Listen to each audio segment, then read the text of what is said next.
Who's All right. fighting? Nobody's fighting.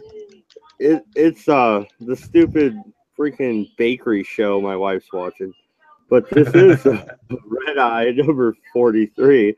And yeah, forget about the bakery show in the background. My bad. Tonight we're going to talk about the JFK files a little bit. And Hitler was still alive? Really? We'll see, I guess. We have a couple pages out of the CIA files to take a look at. Voice of One, you want to give a shout out for your channel or what, dude? Yeah. If you like a bit of everything, come see me. And if you're a single American lady, just come to me.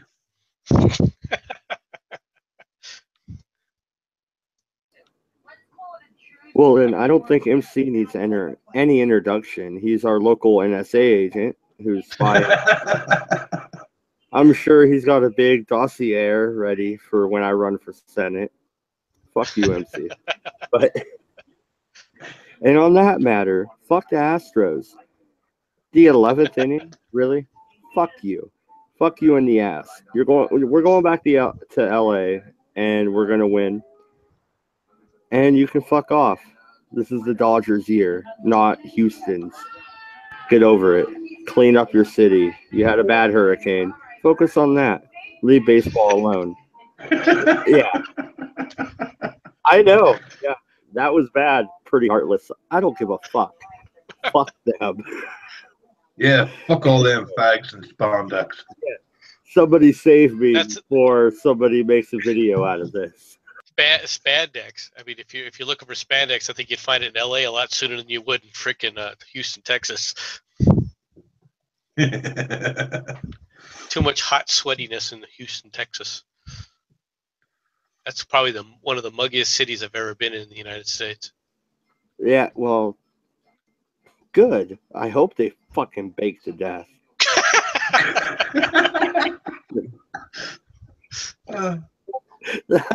Spoken like a Dodgers fan, man. Spoken like a Dodgers fan. Yeah, damn right, dude. I'm pissed. And the bitterness flows. Let it flow through you. Increase your power. Oh, man. I know you guys didn't watch the game, but you should have seen it. Kershaw, he made this pitch, and he barely missed, and the ump was like, he just yelled, shit. Like, he was fucking pissed. Yeah. Like, those things are going to happen. Baseball. That's what I don't like about baseball, to be honest. There are certain things about there's one thing about baseball that I absolutely despise, is the fact that we have the technology now that can call balls and strikes. The rest of the game, I have no problem with the umpires, being a part of it or anything else. But we have the technology to actually call true balls and strikes, so that we know it's consistent. All right, and we know how these, how it's going to work. The fact that you get some guy behind the plate calling balls and strikes on how he thinks he saw what he saw. All right, I mean, I'm sorry, I've never liked that. It's all a whim. All right, there is no consistency from one person to the next person on what's a ball and what's a strike. And the worst part about baseball is they've taken away the high strike just so that they could get higher batting averages.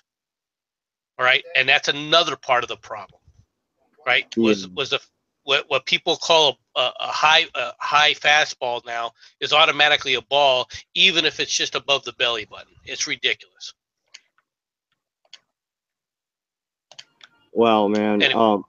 MC, no, not anyway. You should have been watching the game. They were calling a lot of fucking inside balls as strikes, and up high into the outside. Strike. And I'm just sitting here like wanting to throw my Dodger hat across the room, just getting pissed. God damn it.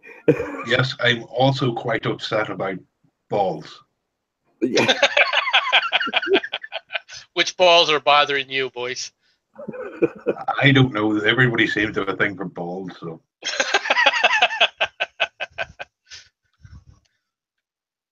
Are you missing your Benoit balls? Did they hide away on you or something?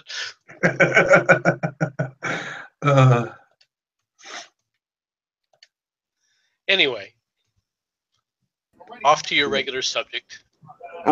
Well, I thought bitching about the Astros was the regular subject. Oh, is that how it goes? Okay, I thought you started off with it. You didn't want to do that today. Okay. No. Oh, no. All right. Let's see here.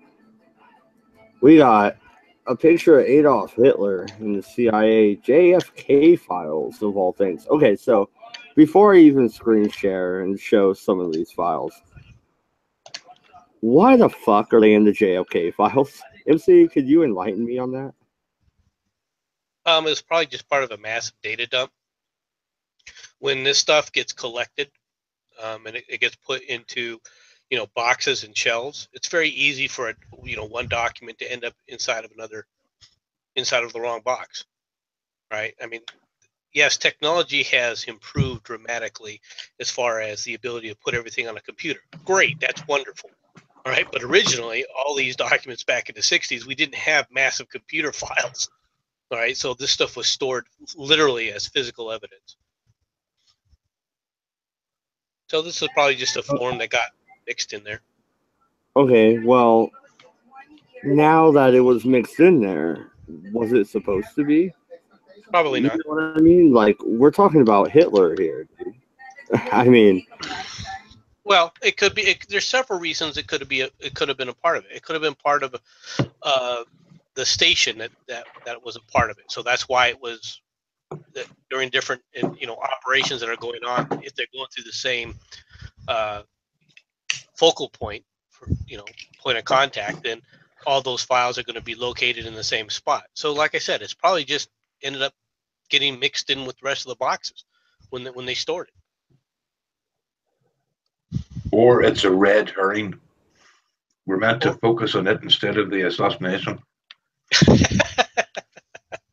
Okay. I seriously doubt that. Seriously doubt that's it. Oh, come on, MC. You're the one who organizes these things. You should know.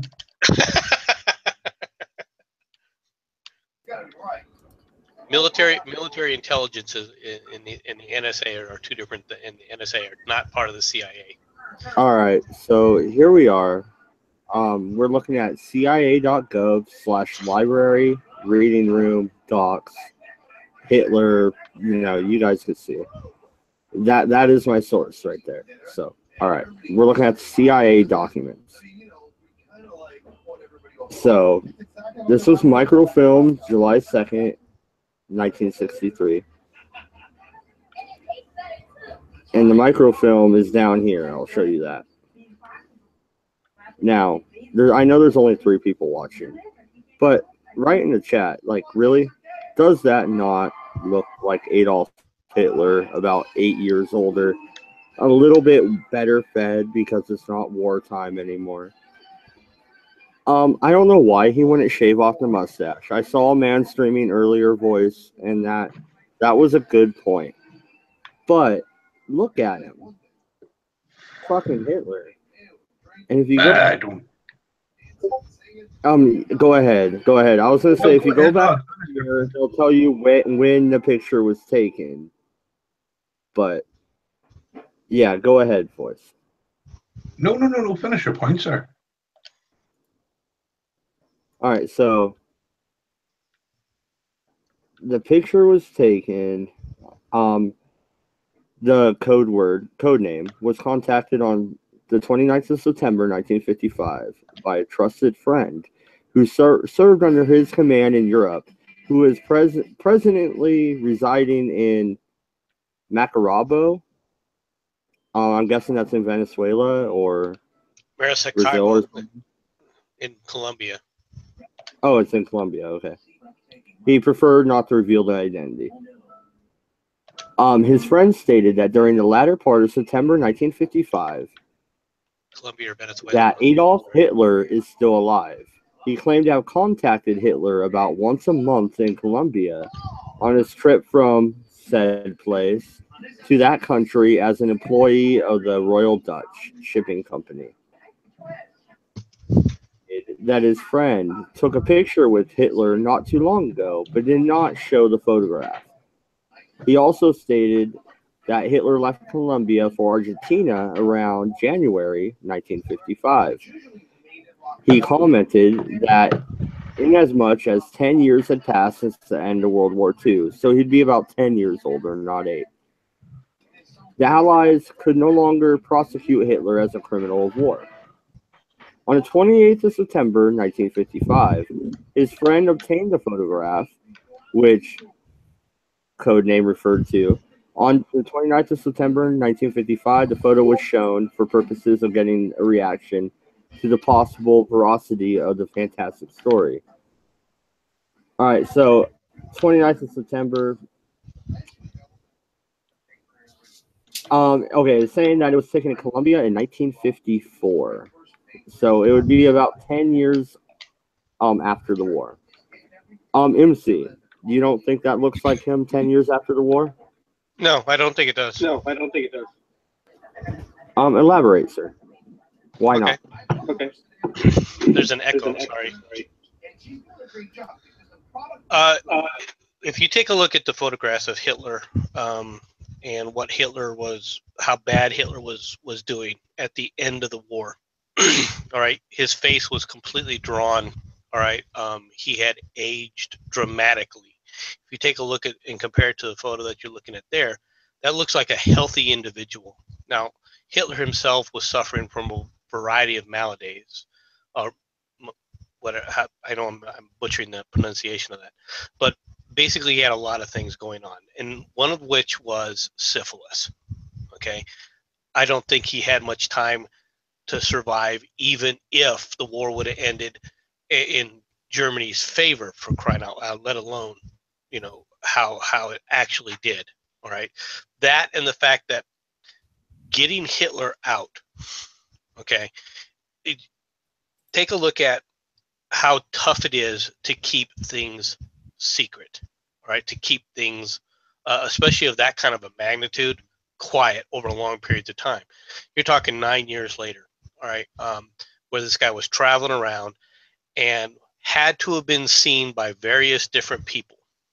Okay, it's just not credible enough to say, okay, is it impossible? Am I saying it's absolutely impossible? No, it's not absolutely impossible. But from the way that picture looks and the way Hitler looked at the end of the war when he was trying to, rally the troops in the last stages of the war in Berlin, all right, it doesn't look like Hitler. It just doesn't, in my opinion. All right.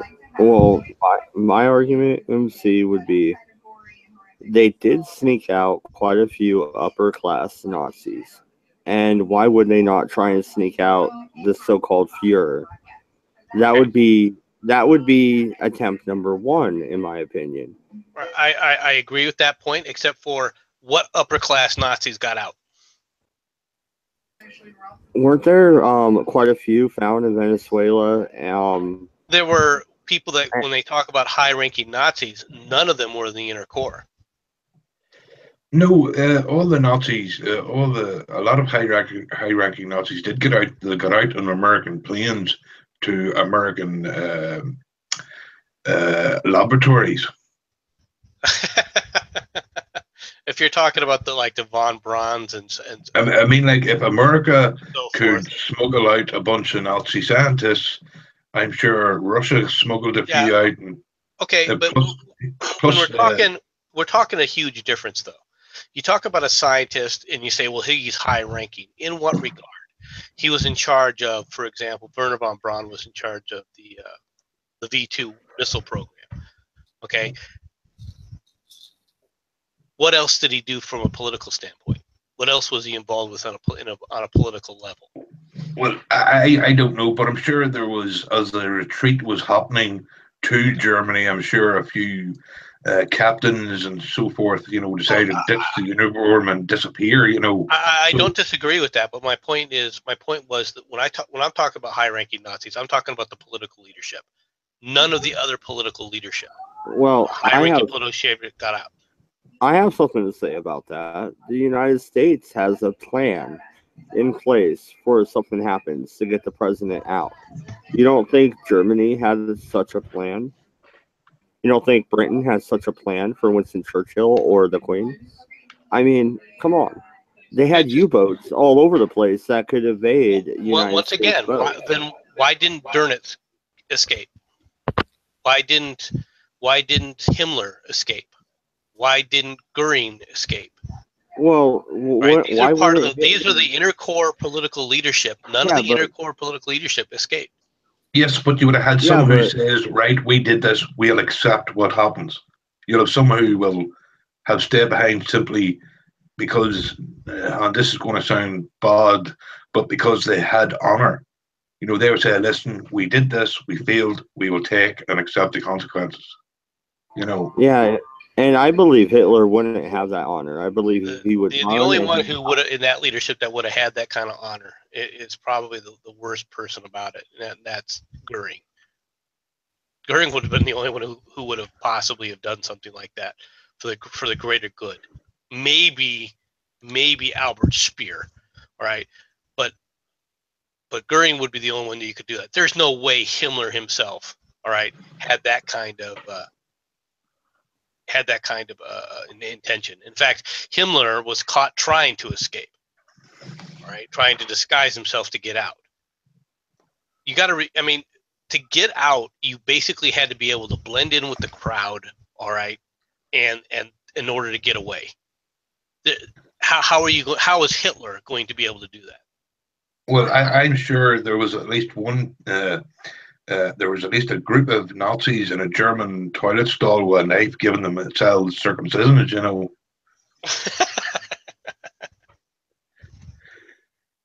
I mean, there would be 100 ways to get out. You know, all you have to do is take off your uniform. You know, I agree. For the ones, the uniformed Nazis in the leadership in the military, yes, they weren't as well known. All right, but if you were a well-known Nazi, you weren't just going to sit up there and take off a uniform just because Himmler attempted that and it didn't work for him. All right, just as an example, he didn't even come close. But that's not the point, though. The point is he would have a secret guard and have advance notice of the arrival. But you've got to go in order. All right, how are you going to get out? What method are you going to use to get out? MC, he had advance warning of the troops closing in, and he had body doubles. All right, he was even the guy in the video. Okay, and well, that is a valid point, but I suspect that was Hitler. All right, mainly because if that was a body double. I suspect that maybe he wasn't Hitler, and Hitler got out weeks before. Even weeks before, how are you going to get out? A U-boat. They were famous for them. They could have got all the way to Argentina. That's how a lot of people got out. That's how a lot of that. How did all that treasure get over there? I mean, look at the facts. They're finding Nazi relics all over the place. MC. Well, yeah, but it wasn't done in the last month of the war. It had been done over the last 2 years of the war, where most of that stuff got shipped out. Well, that's completely fair. Absolutely. I would say that some of the Nazis escaped in drag, but considering the way the Yanks bucked their way across Europe, I would say it was highly doubtable. I just don't see a high-ranking Nazi, a high-ranking person of the political leadership, all right, that was well known, would not have been identified going across any of the borders. Let me see. If we were attacked, can the president of the United States escape capture and be at an undisclosed location? Yes or no? It's possible. Well, then why can't they? In that time where they had less technology, I believe it's more. Yeah, but you also had less ability. Yes, they had less technology, but that also meant that you had less technology to be able to escape. All right. True. Also have to look at the timing and then also the difference between the countries as well. Of course, you can say America now, we can do that because look at us, we're top dog and everything. I would argue that up until the end of the war, the Nazis were top dog throughout the war, and he would have had advance warning on the troops closing in, especially the Russians. And as the Russian advance came, I think that's what would have scared him more and made him move to evacuate himself and maybe leave von Braun or Eva, whatever his old lady's name was. I think he would have left her. I think he would have just left her just to make sure it looked like he was really dead. You know what I mean? I think he's that much of a piece of shit. But I do believe he would have had advance warning and been able to get out before the Russians closed in because they got there first. And that's the advance he would have been more scared of. The Russians were the ones that they did march into Berlin. That's true. But I think that had more to do with the fact that it was a political decision made by the Allies. Well, I just say that he was more scared of Stalin than he ever was FDR. I really do. Well, even if he has that ability, the fact is Berlin is a landlocked area. He would have to get to some place where he could get onto in the last week of the war, right? A submarine. Well, wasn't there rumors that he was in Austria at his mountain hideaway? Because the Americans thought they were going to get Hitler himself. Yeah, but so I would say, well, wait a minute though. I would say that the rumors were to distract, just like the Allies distracted on D-Day, and then he slipped past. That would be my contention. I believe he made it. I believe he got away. I don't think he got away. That would have been from a propaganda standpoint. I don't think that they would have missed the opportunity to say that he got away. Well, did you ever see that documentary where they showed there was two bodies outside or behind the building he was meant to be in, and they were burned, two skeletons burned, and both of them had, once the bones were tested, they had cyanide or something in their system. They're saying that was Hitler and Eva Braun that did make a suicide pact. I forgot bits and pieces of it. They found two burned bodies, and they believed that it was Hitler and his old lady. Yeah, absolutely. Did they do dental work records on? Did they have like test dental records or anything on that? No, the Russians. The Russians, I believe, held the bodies for a number of years, but now the DNA is untestable. From the last History Channel thing I saw, maybe they're full of shit. Yeah. Well, they said that the only thing left was a piece of the skull of that they could try and attempt to do a test on, but no one's going to do it because it probably wouldn't be worthwhile. It'd be very difficult. That's true. Bone is notoriously difficult to get DNA from. So, breaking news, I just got a push notification. Rand Paul supports Donald Trump's tax reform. So, there's that. Okay. What does that have to do with what comes out of Congress? It has nothing to do with it, but, that could be the next topic, that tax reform. I mean, I don't know how much more we could dwell on conspiracy theory. Oh, yeah, we have InfoWars coming up. Never mind. No, I'm not saying that it's absolutely impossible. What I'm saying is that this document is hardly proof of Hitler escaping. That's all. The one question I would like surely Hitler would have had children. I mean, maybe not with Eva Braun, but maybe with just a Nazi lady whose only job was to. Come on, boys. No, if I'm a leader and I don't want my kids getting done, if I was Hitler, I'd have got a Nazi girl, had a couple of kids and then sent her away somewhere. Surely he must have had kids somewhere. Wait. Not if he had syphilis. Well, everybody had syphilis back then, for fuck's sake. Well, I mean, nearly everybody has syphilis now, according to California. So, well, one of the problems with syphilis is that it'll make a man sterile. So the idea that Hitler doesn't have kids is, I can see that definitely. I don't believe that he had any children. So you're saying that's why he went after the Jews, because a Jew gave him syphilis? I mean, who knows? He could have come up with a lot of reasons why he didn't like the Jews. You give me this disease.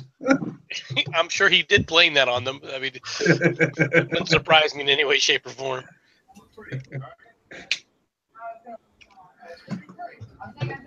No, but I thought that his parents were Jewish, right?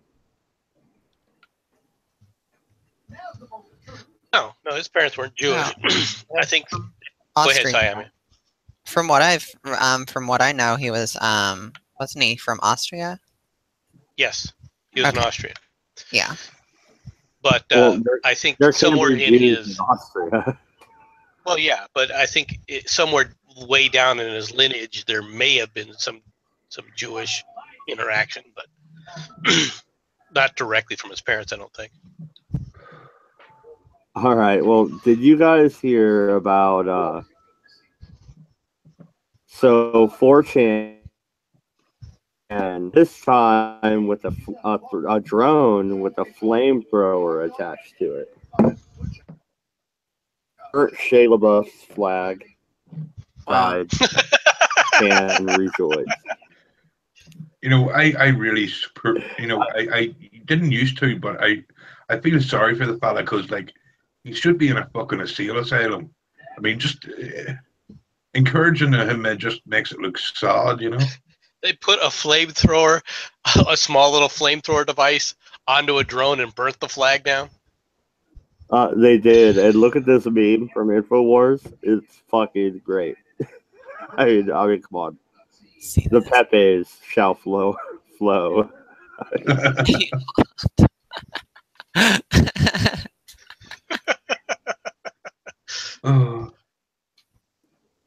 But yeah, I don't know if I even need to read it. I mean, seriously, what else do you need to know? I mean, I guess I could play the video. We'll see how this works. All right, we'll just watch it. We'll get to the relevant point where you see them coming in with the flames. Oh, well, there it is. Here it comes. Oh, shit. So, I mean, oh, nice. $100 says the American military rips us off idea. Well, no, that's my problem right now. Is I'm thinking now the freaking FAA is gonna be like, dude, they can put flamethrowers on this shit. Well, how many times do you have to try? Light this flag on fire already. It's probably not easy to do. Well, they should have tried test runs. You know what I mean? Come on, I don't want to get a copyright strike. Let's see. Click it further down then. Yeah. Oh, here he tries again. Click it more. No, it's still there. Come on, you damn flag. Burn already. Oh, here he comes again. Is that a UFO? The drone's drunk. Oh, come on. No. Man. Dude, do you have this hard of a time hitting the hole with your wife? Just burn the flag. What's wrong with you? Just Jesus because Christ. You never miss, come on. You all can't be as talented as me. Whoa, did he get back up? What the fuck is this shit? But do I go a little further? Oh, whoa. Holy shit. Oh my goodness. A kamikaze drone. Yeah. Yeah, the flag still stands tall. Is it ever gonna burn? I don't think Looks so. like it I think survived. the flamethrower fell off, and then later the drone fell down. Oh, Shay won. That's bullshit. Head beats drinker in London ball brawl. His girlfriend screams to stop. Oh, he's a badass. He should go fight fucking McGregor. God, I can't stand these fucking libtards and their logic. He's fucking no. Wow, though they didn't make it. That makes me. No, I've had 2 disappointments tonight. The Dodgers and now. What the fuck? I'm glad I have a beer. This is depressing. Somebody cheer me up. It's not too easy necessarily to light something on fire. You need to be able to spray it with flammable liquid first, which is what they should have done to start with, and then attempted to light the flammable liquid. Because, I mean, polyester, yeah, it will burn if you can keep flame on it for a good long period of time, not just a touch of the flame and then walk away. That's why the flamethrowers that you see in World War II, all right, from the pictures of, along those lines, they're throwing out gasoline or a type of a flammable liquid, yes, but it's also got something sticky to it. So when it hits, it sticks and then burns. That's why when they hit those concrete bunkers, you see them flaming up a concrete bunker. You see the bunker still on fire. Sand doesn't burn, all right? So what was burning was that liquid that was on there. It's not necessarily as easy as people think it is to create a good working flamethrower. You know what I would have done? Either a straight PVC pipe with a fucking mortar and just bombarded the fucker, or a potato gun. I think a potato gun. But you have to understand that the guys who did this didn't want to be arrested for fucking terrorism. Wait, a potato gun? Terrorism? You haven't been to the fucking boondocks out here, have you? No, didn't you mention mortars beforehand? Well, mortar. He's talking about like a mortar for like a firework type of mortar. Yeah, firework, not a fucking dude. I'm not talking about a fucking 20-pound shell or some shit. Your mic is scratching now, Mad Dog, just to let you know.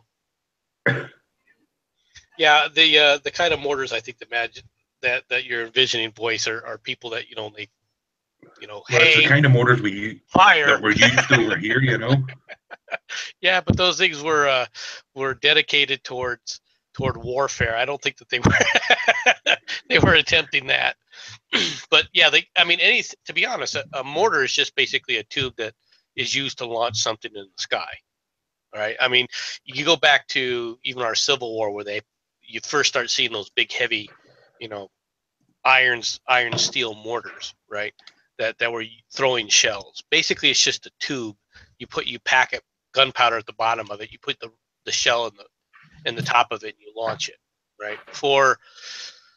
For things like fireworks and everything, it's the same thing. Only it's just a cardboard tube, right? For the most part, that they just drop a small charge of gunpowder in that throws the shell. I mean, they call it even a shell up into the air, and then of course the shell explodes and pretty little colors come out. I think that's what Mad Dodge was referring to, but it still comes down to the same principle. I mean, if you're going to catch something on fire, you got to apply the heat long enough to where the combustion of the material takes over. Yeah, I was just saying, even with the potato gun, if you guys popped holes in the flag, that would be worth a fucking, worth something. You didn't have to light it on fire all fancy with a drone. You could have just fired a fucking tater gun at it and fucking nailed a hole right through the middle and had a great video. The fact that they found been out of there pretty quick. The fact that they found it though will already take care of a lot of the problems. So, what else was on InfoWars? Oh, well, let's go back and see. Oh, no more Shia LaBeouf. Don't know what. Well, oh, I'm sorry, Gabe. My bad.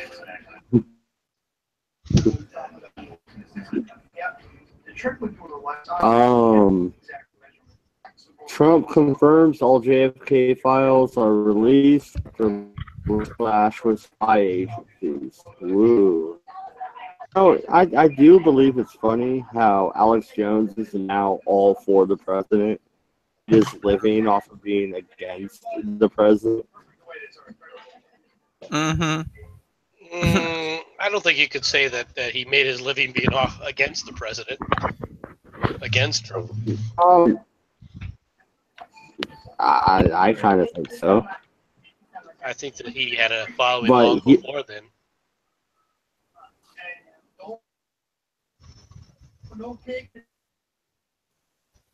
His thing before Trump was he was against the president. I don't think it is like when Trump was in office, he was against him. Right. I would agree with that. Yeah. Because he had Trump on the show, for fuck's sake. Yeah, I mean he was. Go on. Oh, here's a story that actually gets me a little irritated. George Washington's own church is removing a plaque in his honor because he owned slaves. A stone plaque that reads, "In memory of George Washington," is displayed on the left side of the altar, but will be taken down. In Alexandria, Virginia. Oh, a plaque on the right side of the altar honoring Confederate leader Robert E. Lee will also be removed. Oh, I've doubly triggered. Somebody take over before I flip the gasket. No, it's not going to end. Anybody who thinks that this kind of stuff, that the left's attack on the symbols of the country are going to end, are just kidding themselves. This has been a constant, ongoing thing. None of this is new. This kind of stuff was going on in the 70s. This stuff was going on in the 60s, right? People in the 80s, granted the 80s was a bit different, the 80s and the early part of the 90s, but for the most part, the left has have always attacked symbols of America. They've always been doing well, MC, I would hate to disagree with you on that, but if you look at the 70s or even the 60s, 70s, and 80s, you look at bands like Leonard Skinner. You look at versus what, CCR? Well, same with CCR. They're all Southern rock. They were flying the Confederate flag. CCR wasn't flying the Confederate flag. In fact, that was the whole point of Van Zant's calling out Young. Well, no, I thought that was Neil Diamond called out the lead singer from. No, in Skinner's song. I hope. Neil Diamond understand a Southern man don't need him around. No, he said one of was Young, right? Maybe, but I remember Neil Diamond. I thought it was man, and I have like 3 Skinner shirts. I love Skinner. I swear to God. It was Young. I think you're right. Damn. Yeah. And if I got to correct you about music, you're wrong. Yeah. Because I'm horrible with it.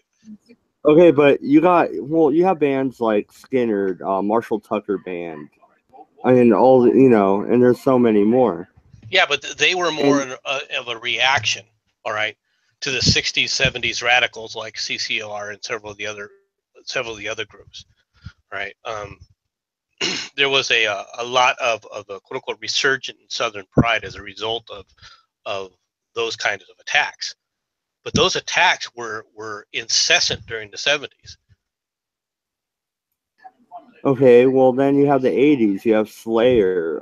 You had fucking Slash, yeah. Right? Or no, he wasn't with Slayer. Slash was with. Things calmed down in a lot of different manners in the 80s from that perspective. A lot of the bombings, a lot of the radicals were either deep underground or been arrested.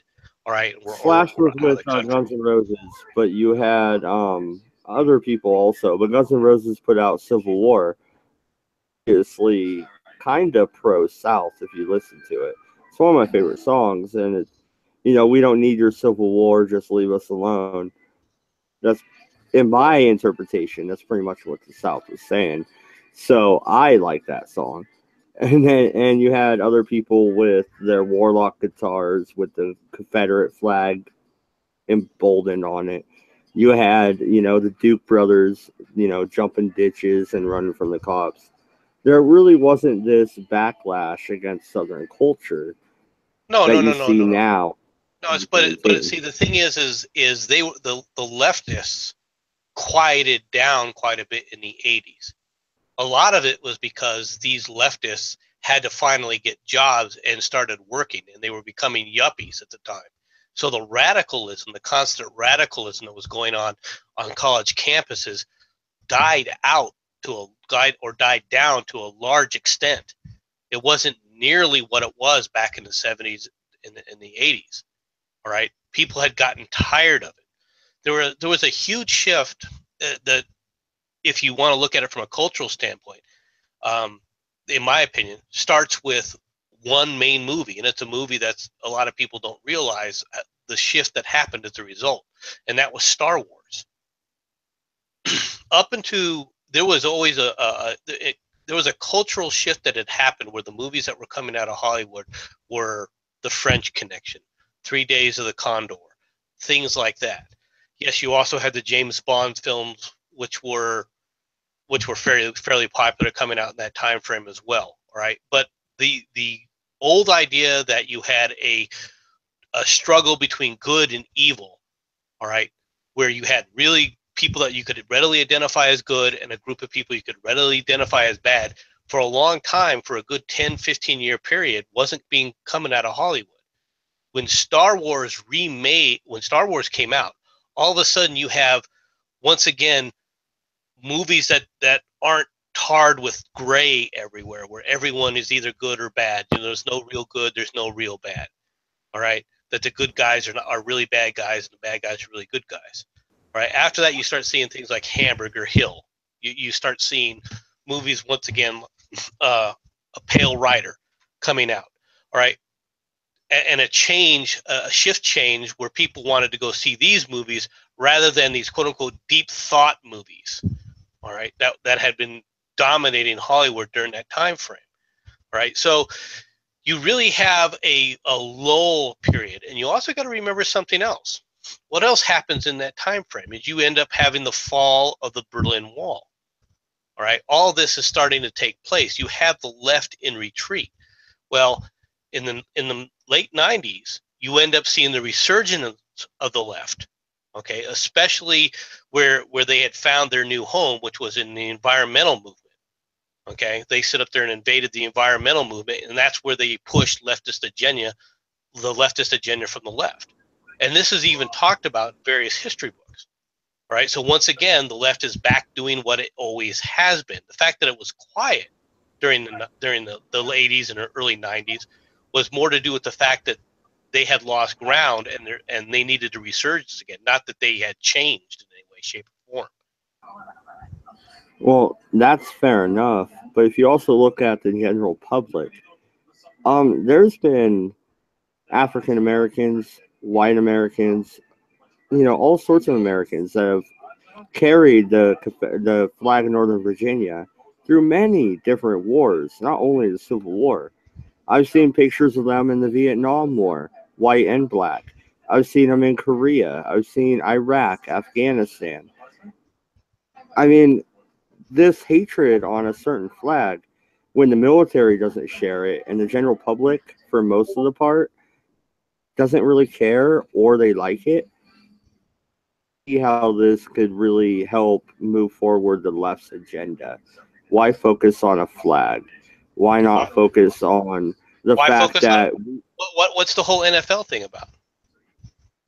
Whether you like it or not, it's all part of the same, part and parcel of the same thing, which is their attacks on the symbols of the nation, right, wrong, or indifferent.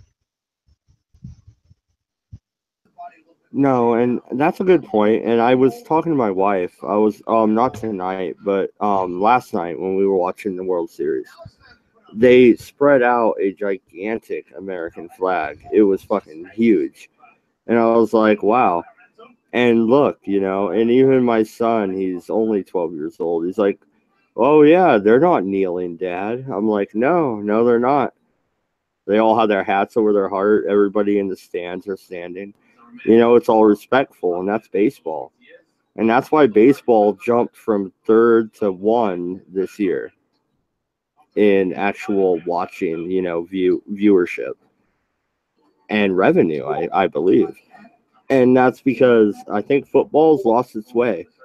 I hate to say it, and I don't mean it in a racial way, but it's kind of a ghetto culture, going through the NFL to where they don't like the cops, they don't like authorities at all, which I understand that. I'm a libertarian. I don't much like them. But I'm not going to kneel during the national anthem if I'm making $20 million a year. I mean, really, I'm throwing around a football. There's people working in coal mines, that could die for freaking lung disease, making less than that. I mean, who am I to kneel during the national anthem? Now, if I'm rich, I'll go ahead and talk shit all day long, on my own time. But on the field, nah, I'm there to work. And somebody take over, because that's been like a 4-minute monologue. No? Well, yeah. I mean, that's all one. I mean, we're going back to some, a lot of the stuff that we've hashed down before, right? I mean, about the kneeling and everything else. I mean, everyone's very, very much aware of it, right? But as far as this is, and I understand that this is my perspective, and of course, several people will constantly say, well, I think it's all the left and that the right is pure as the wind-driven snow, which I totally disagree with. I do believe that most of the problems that we're seeing today in today's society is a direct result of the left, but that's neither here nor there, right? And it's from a cultural standpoint more than just, in my opinion, than a specific this person was corrupt or that person was corrupt overall, right? One of the things that happened in an earlier stream, I don't know if it was earlier today or if it was yesterday, where someone was saying that the United States during the Cuban Missile Crisis, the United States was being hypocritical because we had missiles sitting in Turkey. We had the Jupiter missile system in Turkey, and that this was just the Russians putting missiles in Cuba was just like that, right? And the problem with that viewpoint is that it's a false equivalency. You did not have presidents of the United States going in front of the UN, all right, threatening everybody around them. You did not have the leader of the United States looking at everyone else and telling them, we will bury you, all right? And then actively, from military conflict, all right, stomping on nations, driving tanks inside of nations, all right, that they had no business doing, okay? And this had happened repeatedly, all right? People forget during the Korean conflict, okay, the pilots of those MiGs weren't Chinese. They were Russian, okay? These were Russian pilots fighting Americans in the air. All right, this was a direct conflict, and this is after the UN had voted to go in to push North Korea back across its borders to sit up there and stop the aggression. That's how aggressive. That's how the Russians were doing things back then. And I'm not saying that's not to say that the United States is perfect as the wind-driven snow, and we did a lot of less savory type stuff. But when you're taking a look at an example of a truly militarily aggressive country and you compare the United States actions, there's not even a contest. Even if you want to talk about some of the silly things where they talk about like the banana wars, right? Whether you like it or not, the United States left all those countries that we got involved in, whether it was Haiti, whether it was the Dominican Republic, whether it was El Salvador, or whether it was Guatemala, the United States put in forces only on a temporary basis, and in those cases had a direct link to U.S. people and U.S. interests, direct U.S. interests. Tell me what the Russians' direct interest was in North Korea, please, or in South Korea. What was their reasoning for arming their pilots and flying over there? So, yeah, the United States isn't perfect, but we're the only ones that were in a defense mode. We weren't going out of our way to attack Russian assets or Soviet assets at that time. So I really think that a lot of these things, when people start talking about, well, let's look at the Bay of Pigs. Now, I will admit that Kennedy wasn't one of the things Kennedy wasn't a saint, all right? And he wasn't a great president. People remember him fondly for two reasons. One, because he was photogenic, and two, the other thing that they remember about him was he was martyred.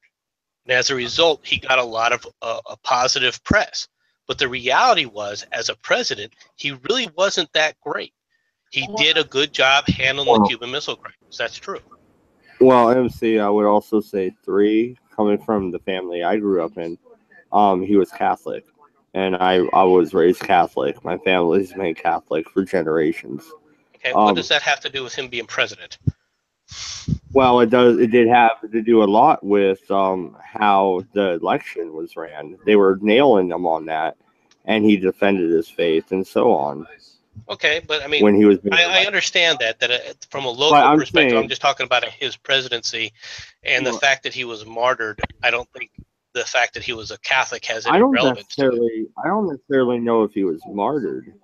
I mean, what cause was he killed for? Oh, no, when I talk about him being martyred, I'm talking about more like how the press played him out to be as a great victim of the conspiracies, if you want to look at it that, as just this innocent individual who was just trying to save the world. All right, that he was the one who was the epitome of what American was, right?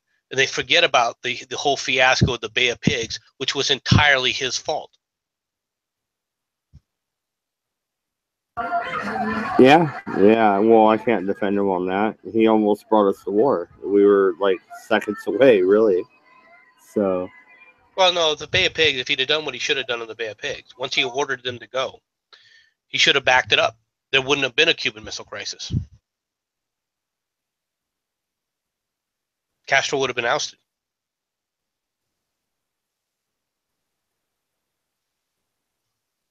All right, but really though, I haven't looked through all the pages yet. I got the link for that certain page. Now I'm going to go through the library more and maybe make a video out of it. Well, if you want to look at the documents, I think one of the documents that's caused a lot of consternation is Hoover's comment that we want to make sure that Americans believe that it was just that Lee Harvey Oswald acted alone. What do you know what page that's on? I don't know which page that's on, but it is one of the things that they did report, that he did say that in the meetings, that he said we need to make sure that people understand that Lee Harvey Oswald acted alone, that Lee Harvey Oswald was the sole perpetrator of this. Well, then he wasn't. I mean, seriously, that's clearly the logical explanation at that point. We need to make sure. The problem was that you're not looking at it from the time frame in which that thing was, where that action was taken. Now, I'm not saying that this explains it all, because I personally believe that Lee Harvey Oswald did have support. Or I don't think it was the kind of support that people think it was. I personally think that he was given some military, material support from an intelligence report, all right, from the mafia agents. I think the mafia was the one that basically did the hit. Oh, here's something to look at. Here's a thing describing the Green-Hilton agreement that he signed 2 weeks before he was murdered.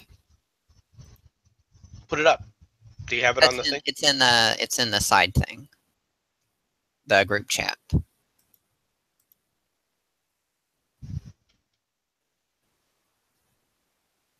if anyone wants to take a look at it. I'm looking at it right now. Okay. That's just the first one I found on it.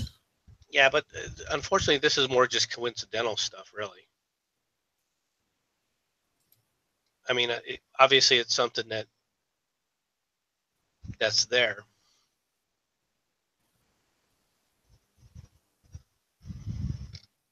See, this goes back to the problem with when you start dealing with conspiracy theories is once time period has passed and there's so many theories out there, how do you go back to know what's true anymore?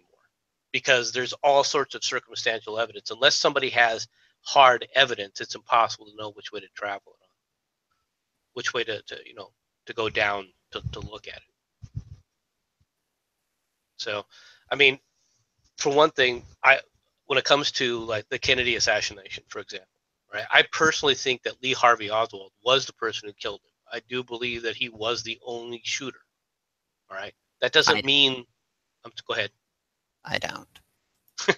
So, I mean, this is just what I believe. Now, that doesn't mean that he didn't get support and that he wasn't encouraged to do this by other elements, right?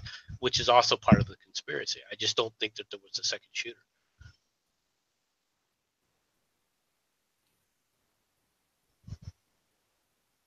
But that's just my take. So do you think that there was someone else? There was another shooter? Just him shooting out of nowhere doesn't make any sense. I think either they had, like you said, I think he had either had backing or there was another shooter, but just someone shooting him out of nowhere doesn't make sense.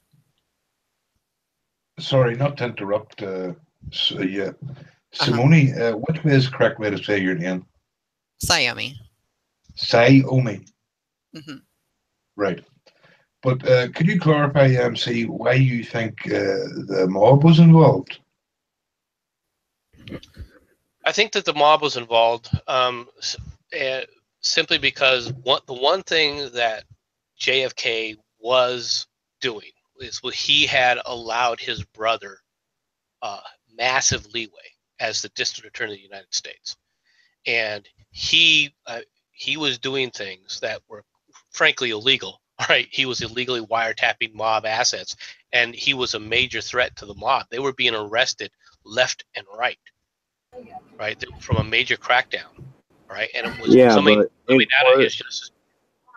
No, but in court, they beat the cases more times than not, correct? No, they didn't, because what they did is they threw out that evidence, but the fact is they used that evidence to gather other evidence that they then could utilize in court. Yeah, I agree. I think the mob was involved.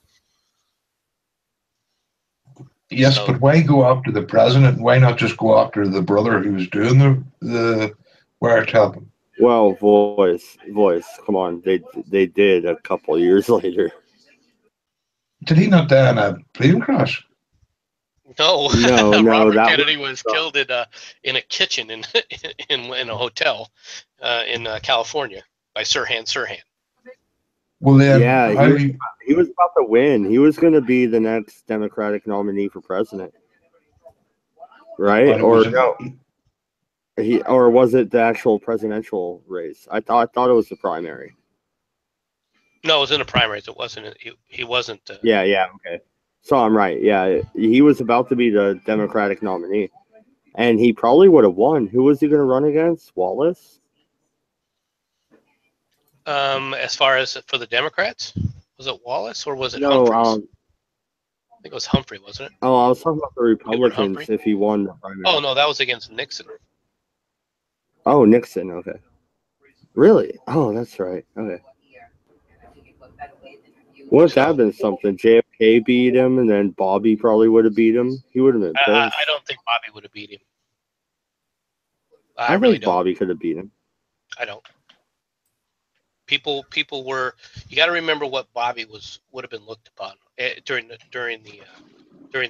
Let's assume that the assassination doesn't take place.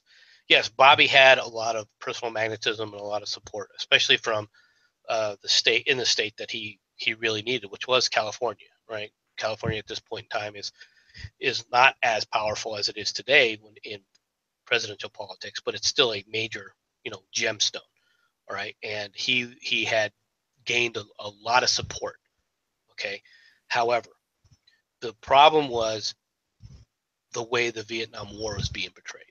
You got to remember that the Vietnam War, the presidents in charge during the entire Vietnam conflict were the Democrats up to the point where Nixon was elected. And you end up in 1968, right, which is the election of Richard Nixon. What do you have at the beginning of 1968? You have the Tet Offensive, all right, and it was the Tet Offensive that really soured, all right, the newscasters, specifically Walter Cronkite, to where he basically was attacking the whole war thing and basically was changing the entire dynamic for American support in the war. Yeah, that's a very good point. But Bobby still would have stood a good chance. You can't really say he would have washed out. He would have had a better chance. I can say that he probably would have had a better chance than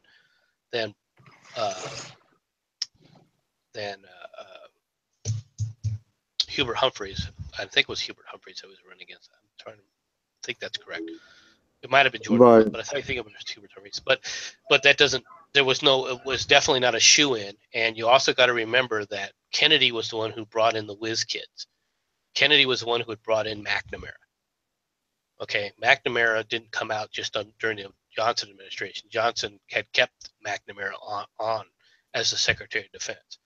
All right, so being tarred with that, and let's be honest, Tricky Dick would definitely have brought all that out in an election campaign. All right, reminding the country constantly of how dirty and how involved in this whole situation, whether it was true or not, that Bobby Kennedy was. Well, since we're digging into Kennedys, I would like to bring up the one that killed a woman. What are your thoughts on that one? Come on, you say the name. I don't have to. The Kennedy that killed a woman. Marilyn Monroe. No. He's not talking about Marilyn Monroe. He's talking about Teddy Kennedy and Chappaquiddick. Oh, okay. Sorry, I'm just looking at other stuff right now. No, that's right. What was that about? Who did he kill? Mary Jo Kopechne. Again, I'm not versed on that well on your president, so a bit of backstory for the foreigner. Well, he wasn't a president, but they got into a car wreck, right? And he pretty much let her drown. Mary Jo Kopechne was the quote unquote main squeeze for Teddy Kennedy. Teddy Kennedy was one of the Kennedy clan. All right, and he came home and basically dripping wet, and then called the police in the morning. All right, about a car wreck that he had been in. That they found the car that had gone off a bridge, and his girlfriend, Mary Jo Kopechne, was in the car and had drowned while he got away. There are a number of people that said basically that he did it intentionally to kill her. He basically had her in the car, drove it off the thing, had gotten her drunk so that she couldn't escape, and then let her drown. Right? It was a huge scandal, but of course, how do you prove any of this? It's also true that the night of the accident, people had seen them party at a party where Ted Kennedy, who was already notorious and remained notorious for his entire life of heavily drinking, right, was drunk when he went off, took her home, quote unquote, took her home. Okay. But another aspect that comes out later during the autopsy was the fact that she had become pregnant. So people basically tied, put two and two together and said, okay, he basically killed her because she got pregnant and they weren't married at the time, right? Which at the time, from a political standpoint, could have been a death knell for any political ambitions. All right. So what really happened that night, unfortunately, nobody really knows. But that's more or less the background. Right. Now, if you want to talk about Ted Kennedy as a senator, okay, he was probably one of the worst senators in U.S. history. As far as I'm concerned, he was a traitor and he should have been shot. Why? What did he do? When Reagan won the election, he called the Soviet premier at the time and said, "Don't worry, if you need any help, we'll help you with this guy." So he was doing a Hillary. He was in bed with Russia. Yeah. Huh. Look it up. It's that came out, and he's still hailed as a hero by those idiots in Massachusetts. Where's Benny at? I can go harass him about that. Mm-hmm. But yeah, Ted Kennedy was and you want to talk about womanizer? He would put Bill Clinton to shame in a heartbeat. There are stories about him having "quote unquote" waitress sandwiches with another senator, Jack Kemp. Hi, DAW. Hello. Hello. Wasn't there one of them Kennedys who died in a plane? You talking about Teddy made me come in because I was typing my responses to your comments, and I didn't think you could see the chat, but I agree with you. Yeah. Yeah, I wasn't looking at the chat at the time. You're right. Well, Mary Jo Kopechnik, I can't remember how they pronounce her name. Yeah. Yeah. I remember that whole scandal, and yeah, Kennedys. Yeah, don't hold them up in honor, and what do you call that? Hold them up in praise. Puh. Well, how often has the press looked at them and started to tell Americans that they're America's first family? They're America's Camelot, right? And the other thing about Kennedy, people talk about JFK, that nobody seems to really pay attention to. A lot of people love JFK because people adored his wife. Okay. Jacqueline Kennedy was one of the people who, had a lot of adoration in the country, and people didn't have anything bad to say about it. And she was more or less she basically became more or less the matriarch of the entire Kennedy clan. Well, yeah, she pretty much held it together, right? I mean, the whole thing was coming apart at the seams, and she held it together. Even though she was probably cheated on a million times, and she just kept. Well, no, she was more the image. I mean, if you want to talk about the patriarch, that was Rose Kennedy, who was like the iron fist, meat and grinds of the whole family. But Jackie was the facade, the public image. Yes, you're right. The elegance was. I just remember her. I forgot about Rose. But yeah, you're right. Rose lived to be what, 102? Yeah, she was quite old. Yeah. She was you know what you gotta say, she was a tough old bitch. Well, yeah, I was gonna say I'm a big fan of Game of Thrones, and from what I remember looking at the Kennedy family, she reminded me of the old lady from freaking the Roselands or wherever the fuck, Highgarden. Yeah, she was just a tough old. She was a tough old Irish broad. Period. Yeah, the Lady of Highgarden or whatever is what she would remind me of. She did whatever it took for the family, you're talking about Rose, right? Yeah. Yeah. Because Jackie was the fashion model figurehead, pretty little ornament that they put out there to the public, but she wasn't really part of. Yeah, but she was America's and you encapsulate the quotes, the family. Yeah, but she was basically America's Diana. That's what I was going to say. Princess Diana. It would be the same parallel there. Right. She was. Although I think Jackie didn't die in a tunnel in Paris, but you know. Oh no, Jackie. She must have had something on somebody that she was allowed to live. But I never really thought about until I read something about the speculation that Hillary might have had John Jr. killed because he was a contender for the Senate seat that she wanted when she was trying to lay out her path for presidency. I mean, that's like wild speculation, but I remember reading it. Well, he was the one who died in the plane crash, voice. You were wondering about the one that died. Yeah, because remember he had a broken ankle and he flew his plane and he mysteriously him and his wife's sister, he crashed his plane. Yeah, right into the water. It was actually quite interesting that they actually deployed the United States Navy in a search and rescue. See, it all kind of it too much drama for too much. They tried to play it as benign, but they put too much drama around it. Well, you know, honestly, I went to flight school for like a year and a half.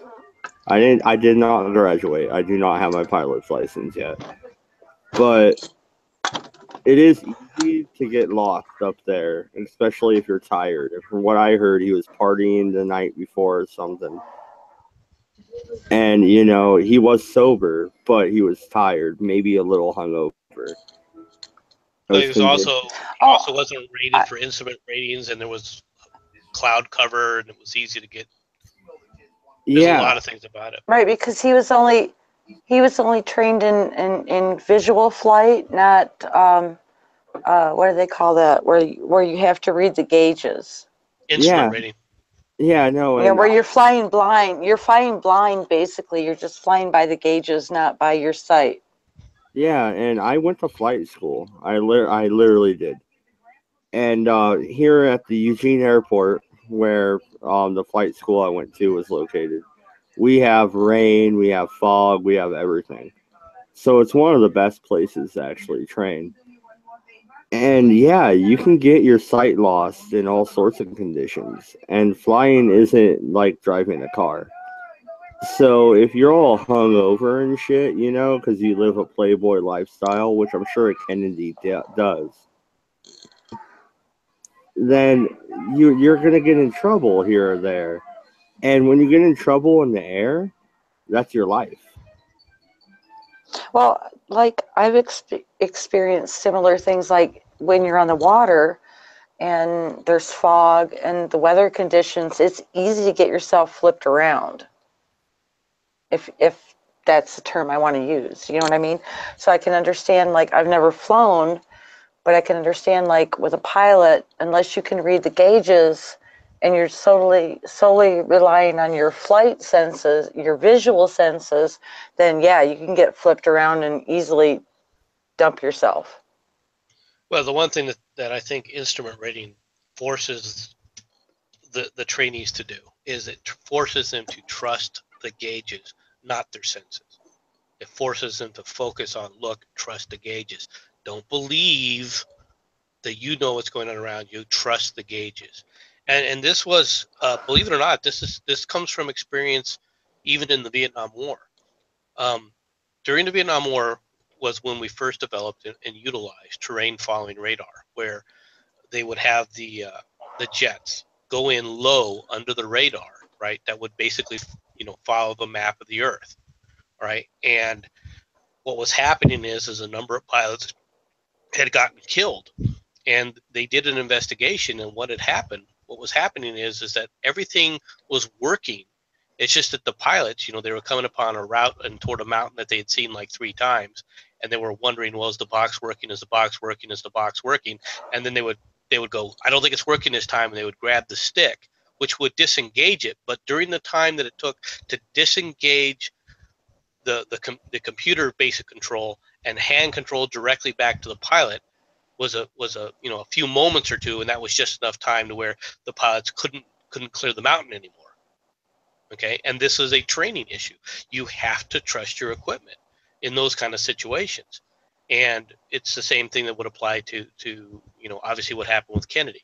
Now, it is a neat coincidence, yes, that Hillary was running for the New York Senate, and yes, he had been named as a possible person to run for that seat. So it is another person that the Clintons knew that ended up dead. There's a lot of people that directly knew the Clintons that possibly added to the body list. Okay, possibly with a question mark. Mm-hmm. I don't think there's much evidence of that I've seen, but I don't. When it comes to the Clintons, it's hard to put anything past them. Well, it's just that so much of what happened with him is chalked up to an inexperienced pilot, a novice, somebody who wasn't fully trained to deal with the conditions that he encountered. Well, let me shed a little bit of light on that. I don't buy all of it. I don't buy all of it. Like I said, I did not graduate from to be a pilot, flight school. But one thing our instructor said was, hey, it's not required, but do you guys remember Top Gun? And we're like, yeah. He's like, when Goose died, that flat spin, I could teach you how to pull out of it. And literally, he took us up and he literally put us in a flat spin and let the wheel go and let us pull out of it. So, I mean, that's something we did at a 2-year college. I'm talking about a community college. All right. So you're telling me. But you were in an aviation program. I went to flight school. Yes, I did not graduate. I had full custody of my son. He was 2 years old, and I was literally falling asleep on the way home. No, what I was saying, you were in an aviation program versus where somebody privately pays for lessons to learn how to pilot a plane. There's a totally different I don't want to say schematic, but the way you're trained. But don't you think it would be better? Is approached from a different perspective. Yeah, but don't you think paying for a private lesson would be better than going to a public school? Which is what I was doing. Well, it depends on what you're paying. It depends on what you're paying to learn to fly. It still comes down to the skill set of a Kennedy. There you go. Don't forget that either. I mean, the fact is that he was a Kennedy. Who's going to and I'm not saying that this is true, but let's say that he was a piss poor pilot from the very beginning, right? And that people were his instructors were like, "Ooh, I don't know about this guy. He's still a Kennedy." They were going to pass him. I'm not saying that was the case, but those things do happen. Yeah, you're right. You're right. Yeah. You're not so much your name, but your heredity has a lot to play into that. Well, especially on the East Coast. Yeah. Well, no, and that's the thing. I never really liked the Kennedys being called the first family of the United States, almost like they're royalty. We're not supposed to have royalty. We don't have lords and ladies. We don't have kings and queens at all. You know who's stuck with that? Voice of One is stuck with that. And I'm okay with that. You could have it, sir. But you don't need to have royal families over there. You've got Hollywood. Oh, Voice, you're here. Hi. Hello. Hi, Voice. You're from Scotland, correct? Oh, fuck me, no. Oh, what is it? Every fucking American thinks I'm not trying to insult you. I don't remember your origin. I'm from Northern Ireland. Ireland. Okay. Sorry, dear. Yeah. No, it's okay. He got that on man streaming earlier, and I've done that to him, I think, once. And yeah. Oh, you're in Northern Ireland? Yeah. I heard it's pretty rough there. Is that true? Yeah. It used to be, but not anymore. Oh. You still get the usual shite down in the cities, but I'm a country boy, so it doesn't really affect me. Yeah. Oh. You just steer You're a clear sheep of herder. the IRA, right? You just leave the IRA boys alone and buy your comics. At least, you know, if you're going to get the right terrorist group, get the right terrorist group. I'm not IRA. You're one of the orange men? No, No, what I said, boys, what I said is you leave the IRA boys alone and buy your comic books. I didn't say you're with the IRA. I said you leave those boys. Sorry. No, if I was going to be part of a terrorist And buy group, their it would be my own. comic books. Oh, he loves his comic books. Don't let him fool you. Watch his channel. He loves comic books. He hasn't done a comic book thing yet, but I can tell. Actually, the only comic books I collect are the Aliens and Predator franchises. I don't go in for your Marvel or DC or any of that. Well, that counts. No, my biggest collection would be TV series, then DVDs, then books, then comics. Dude, and if I need to borrow some of your Star Trek books, if you have any, I'm telling you. I have a bunch of them, but fuck, the post and packaging is going to be a killer. I'll pay for it one way. You pay for it one way, brother. Comic book. I got some books. I'll send you a book back. You want to read The South Was Right? That's a good book. I got that one. Yeah, I think the title gives it away. Yeah. Well, why? This may seem kind of old, but why don't you just send it to him as a PDF file? Because that would mean I'd have to type out the book. Mine are all hard copy. I don't have any of those Kindle bollocks. Yeah, and I'm not paying him for that much work. I'm not paying you for nothing. No, I can't send him that many potatoes. The true mark of a libertarian, cheap. Well, maybe then right. Pinch them pennies. Pinch them pennies. Well, that's right. We have to pay for everything, right? So pinch them pennies.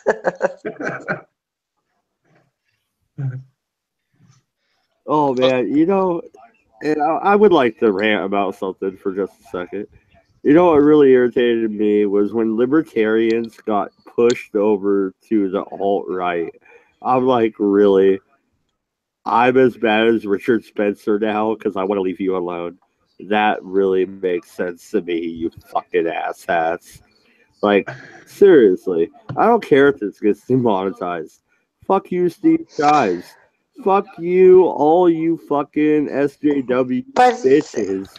It's the same as the left did. You had to be drawn to the complete alt left. I mean, everybody has to be pushed to the extremes.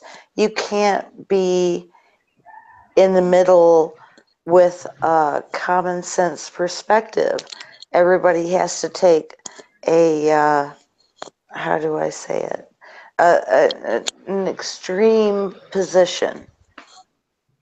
Yeah, well, I can see that, but their dynamic is completely wrong to me.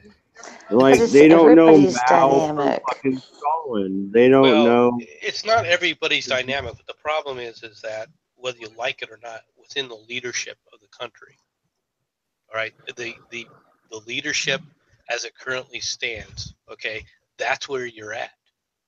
Now, part of that, a good portion of that, in my opinion, is the fault of the press, because the press has been so one-sided, and they are, as a whole, far, far left. Okay, when you talk about the mainstream media today, all right, and the problem then is when you start talking about what's the middle to them is anybody that's left of Castro. right? That's somebody that's in the middle, okay?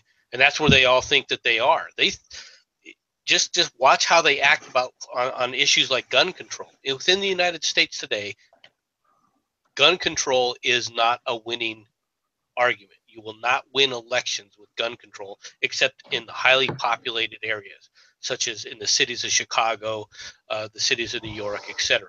Right? Anywhere else, you're not going to sit up there and win elections on that. And yet, when you take a look at the mainstream media, you have Fox News, which you can kind of say is pro-gun, although they basically have some middle of the road people basically, on as representatives.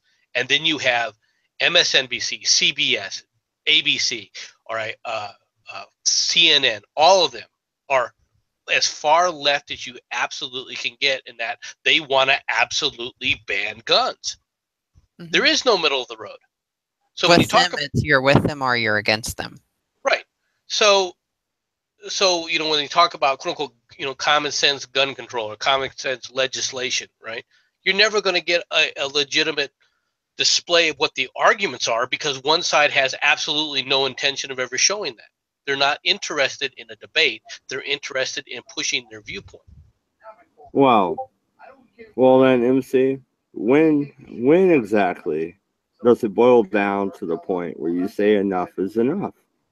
Well, that's one of the things that you're seeing as a reaction right now. That's why you see the rise, to be honest, of people like Richard Spencer. That's where you see that kind of power. Well, wait a minute. I don't want Mad Dodge. When you're going to see the fruition of all that is going to be the 2018 elections. Fair enough. I just don't want to be thrown in the same hat as Richard Spencer. No, he has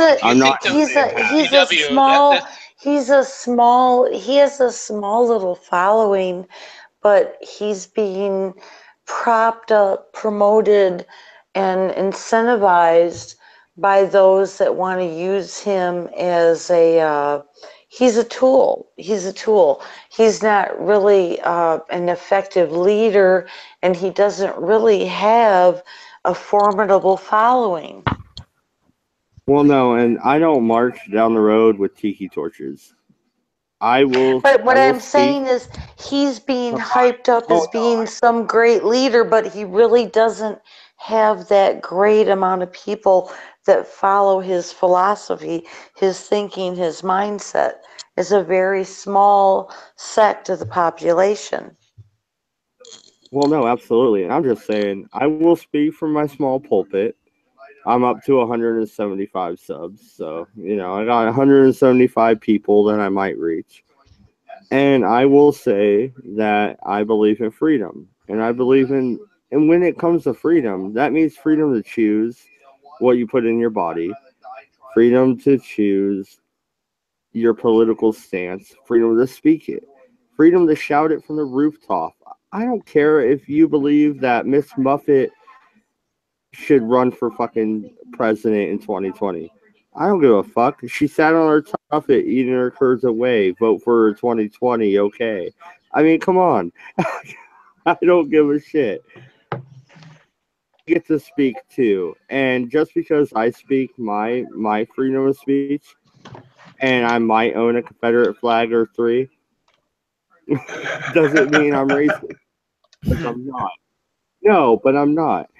And just because Richard Spencer is a fucking douchebag who needs to shut the fuck up because he's not helping anybody at all but himself, it doesn't mean I agree with him because he might like Confederate monuments. You know what I mean? But I would disagree with DW in this regard.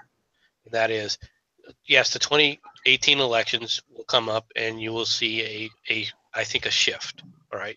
However, if you think that that's going to change the media and how the media plays this, I think what's happening to the media is that the media is slowly dying, right? But people are now, to be honest, trying to find their way into what they're going to believe, who they're going to trust, why they're going to trust this. I mean, if everyone wants to talk about the term, and they use the simplest terms like tribalism, they want to hear what they want to hear, and they want to hear people that think like they do. Okay, well, that's true to an extent. That's true of anybody. Nobody wants to live in constant conflict, although some people, such as myself, tend to thrive on that. Okay, which is not necessarily a good thing either. But the fact is that many people like to find their comfort zone and will sit there. The problem is that until the American public and the public in general really start demanding an end to the corruption, not just the corruption in Congress, not just the corruption in presidential politics or local politics, but start demanding an end of the corruption within the media itself, this is going to continue. And at this point in time, yeah, people are pointing it out more, but I haven't seen any big shift where people are really trying to end it. They're not really calling for an end to it yet. Where do you stand on Rand Paul? As far as what? Okay, well, as far as foreign intervention, where he'll filibuster, or as far as NSA surveillance, where he'll filibuster, but also he just agreed to the tax plan under Trump. He's for that. He agreed to it. So if you want to touch base on 1 out of 3, go ahead. But I threw 3 options out there. First of all, he doesn't know what he's you don't know what he's talking about. Like a lot of these people, he's pontificating when he talks about the NSA. Okay, just like a lot of you guys do. All right. Wait, a lot of you mean me, and that's okay. I don't just mean you. I do not just mean you. Don't take it wrong. Get stuck in the mud. All right.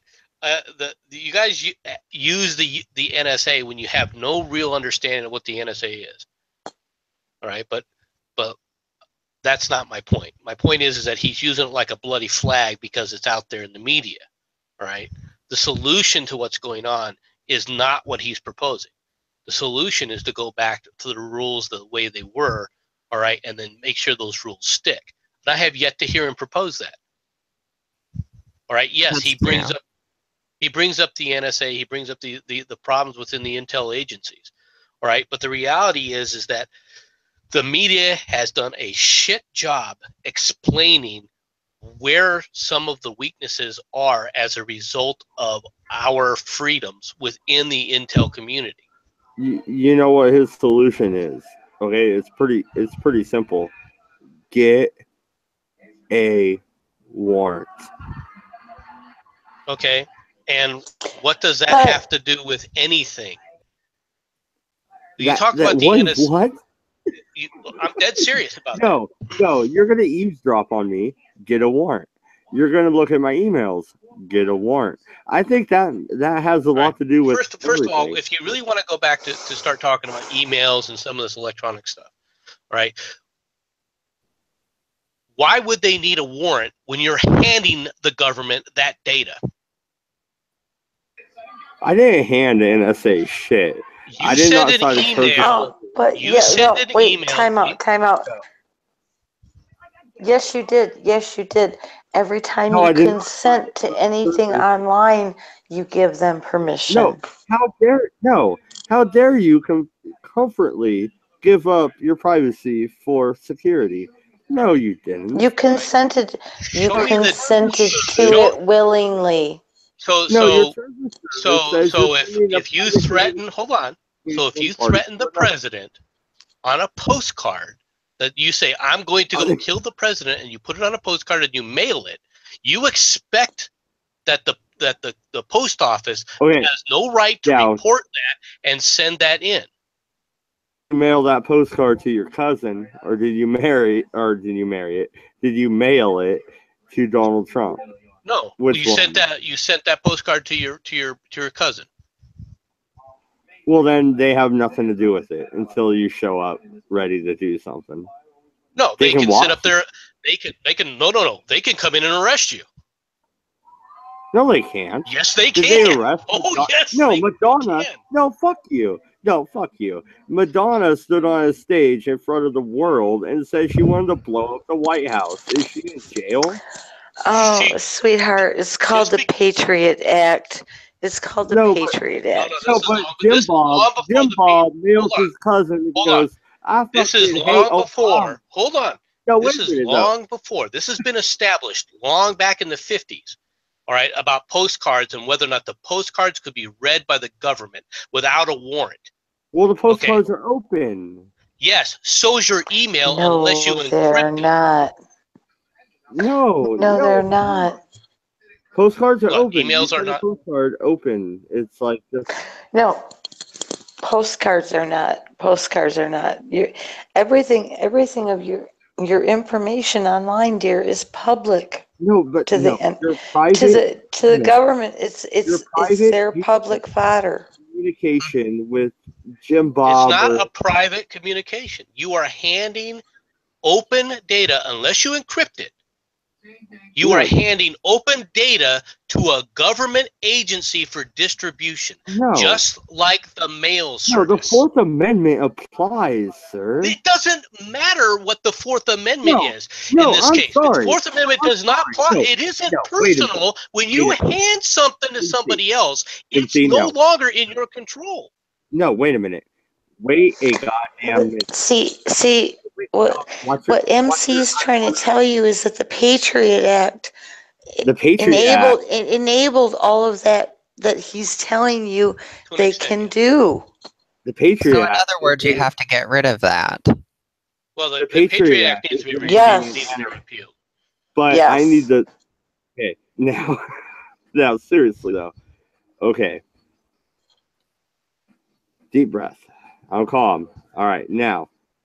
This is bullshit, okay? So first off, they cannot come into your home and seize your private papers, and your emails are considered your private papers. Now, if the fucking Second Amendment can be modified to ban bump stocks and to fucking create a ban on automatic weapons and background checks and everything else they fucking want to do, then god damn it, the Fourth Amendment can be modified for the digital age.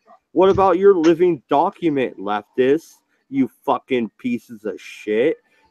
I'm serious. This is okay. Once bullshit. Again, your private letters do not apply to postcards. Okay? And when you send data unencrypted across the internet, okay, you are handing it to the government. Because most of the backbone for the internet, all right, is directly under the control of the U.S. government, all right, within the United States. All right. So to say, well, they shouldn't be reading what I'm giving to them because it's no longer private when you're handing it to somebody else for transportation or delivery, unless you've done something to make sure of your privacy, such as put it in an envelope. This is the difference between a letter and a postcard, okay? And why? And the same thing can easily apply. Let's be honest. The same thing could easily apply to email. There's lots of encryption programs out there. Oh yeah, sure there is, and there's also Tor and the Onion Network. But as soon as you start using those, you get looked like you're a fucking criminal. Oh, what do you have to hide?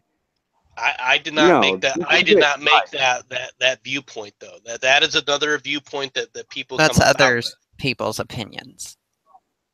Well, that is fair, but it is a valid argument. I think email should have. Encryption for email should have been ubiquitous. It should have been just a simple encryption program. All right, that people utilize, and that is in and of itself would give you the same protection as an envelope. Is it a perfect protection? Of course not. But neither are envelopes.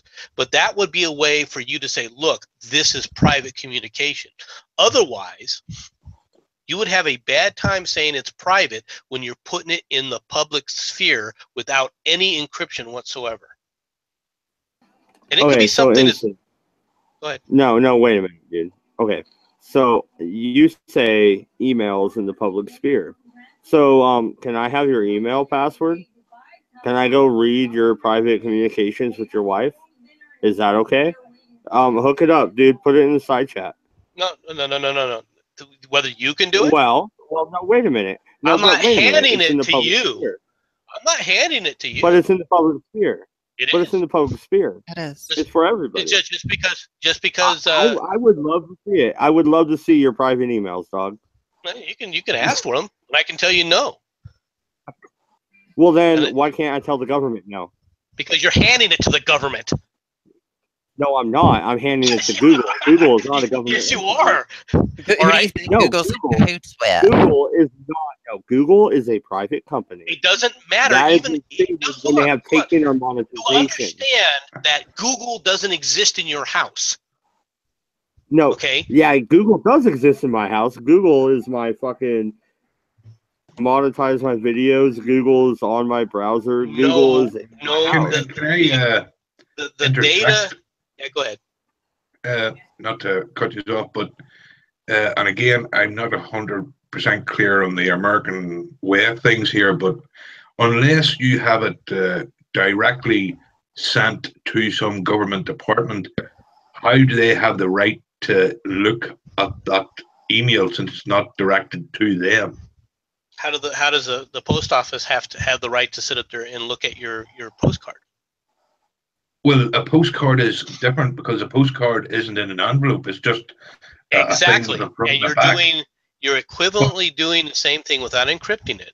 If you don't encrypt your email, you're basically doing the exact same thing as sending because it's not enclosed in anything.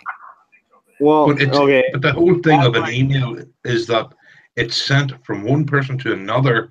No, in order to read it, you have to open it. It's sent, but in reality, though, you're giving it to a transportation service to deliver to somebody else. Yes, which again would mean that the government isn't allowed to read it. No, because the person you're giving it to is a government entity. No, it's not. You're not sending it to the government. You're sending it to them. No, you are. You are. No, you're sending it to the government to deliver the data. The government doesn't own Google. The government owns the backbone of the internet. No, you are utilizing. You are handing it to them and telling deliver this information flow to somebody else. So the government owns electricity. The government. No, they own the lines. No. They own the services that those routers that everything goes. No, wait a minute. Comcast doesn't own the lines they built. No, there are private areas, and as long as it's in that private area, you have a case. Right, but the moment. For example, let me give an example of the difference, Mad Dog, so you understand this. All right, I work for a company. My company has email servers.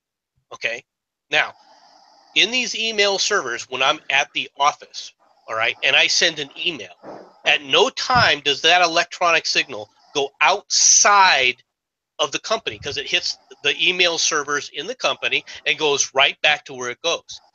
All right. If, however, I'm sending this to a customer somewhere, I'm sending an email to a customer, or I'm sending it across the nation to my wife because I'm far away, right? At that point, I'm handing that transport service to a government agency at some point to deliver that to another server, all right, to utilize it. It's the same thing as when you hand a letter or a postcard, all right, to the mailman. All right, and expect him to deliver that service. Okay, I would like MC, name me the government entity because all I can think of is my company, which is freaking. It was Quest, now it's freaking CenturyLink. Okay. So there's another company, Comcast. All right. All these companies are private entities. Right, and at home I use a service called Cox. Okay, so if Quest has to send me an email, how do they do it?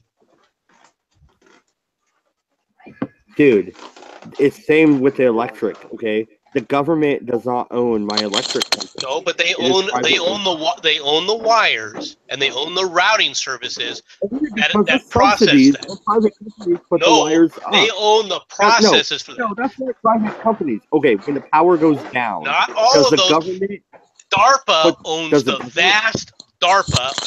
vast majority of the backbone of the internet in the United States. When the power goes down, who puts the power lines back up? The county? Does the county put the power back up, or does the private company put the power back up? Because where I'm at, in the Pacific Northwest, the company puts the power back up. Depends. It depends on how it's done in the different areas, but that has nothing to do, all right, with the servers and the routers and who owns those, because most of that came from DARPA and is still under DARPA's control. How do you think they're able to do? Then what? No, then why is it that one of the most completely government-controlled internet mechanisms, which is the Onion network, is completely anonymous? Huh? You can do a lot of things. One of the things you can do is do a VPN, in which case you're encapsulating things. You're actually taking an encryption type of process. This is government-owned. No, we're talking about the public internet. The Onion is government-owned, and now it's ran by volunteers and a government entity. It was created by the government. Well, that has nothing to do with who owns the routing services.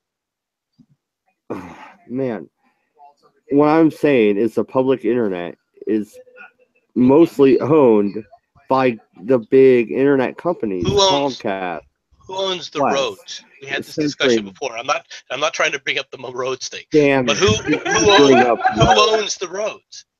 Are you fucking with me now? Roads tonight after the Dodger loss. Roads. It's not. I'm not trying to bring it up from the standpoint. I'm trying to bring up the standpoint of who controls it, who funds it, who's in charge of it. If you take a look at the routers that run the backbone of the internet, what you never see, okay, the stuff you never see, not the stuff that's splashed up on your screen or the web pages or anything else. I'm talking about the routing services for when you send your electronic bit of data, what it has to do to go from one point to be recreated at another point. All of that goes directly to some government agency somewhere. If it goes outside of the buildings, right, or goes outside of the lines of the local lines in that area, and as a result, I'm saying it's illegal. And I'm telling you, it's not illegal, all right? Because it is illegal. You no longer you basically put out broadcast. The word is broadcast in public. No, you didn't. No, you broadcast it. You broadcast your information to the government. No, my private emails are not broadcasted out to everybody. No, your private emails you broadcast to the government. The government then broadcasts it to another government point and then sends it on its way. That's the actual reality of what you're doing. That's the physical reality of what you're doing. If you don't encrypt that data. Okay, all right. I will assume that you're right at this point, even though I disagree with you tremendously. At this point, do you agree with Rand Paul that it's wrong? That what's wrong? What? The whole thing. What specifically? Okay, that the government owns my goddamn data when I email it to my fucking private hooker that I met on 3rd Avenue. I didn't say that they owned the data. I said they can look at the data. And I don't have a hooker. And there is no 3rd Avenue. If you don't encrypt it, go ahead. I think what Maud's getting at here is that while it's not technically illegal for your government to fuck you over, it is ethically wrong in the eyes of society for what they're doing. Would that be a better way of putting it? In that sense, whether it's ethical or not, all right, ethics has nothing to do with how a government is run, because a government hold on, governments aren't ethical. People are ethical, or people are unethical. Well, that's what I'm getting at here. To Mad and many others, it's unethical for the government to do this. Right. Okay, so tell me the process you're going to utilize to ensure that the people you hire in the government are ethical people, because so far we're doing a shit job as a group of people. We vote a lot of these people in. If we want to fix the government, we're going to have to stop being lazy as a society. I'm with Mad. Burn the fucker to the ground. Yeah. I agree with Sayomi here. Sayomi is exactly right. Stop electing creeps. No. That's start number one. I don't want the government looking at anything of mine. I understand. What the majority of people need to stop. Shit in one hand and wish in the other, and see which one fills faster. I don't disagree with your sentiment. I hate you, MC. Right now. Like, I'm serious. I hate you. Now, do I like the Patriot Act? Hell no. I don't like the Patriot Act either. I think one of the biggest problems is and there is some. By the way, MC, what? Have my Patreon. Hook me.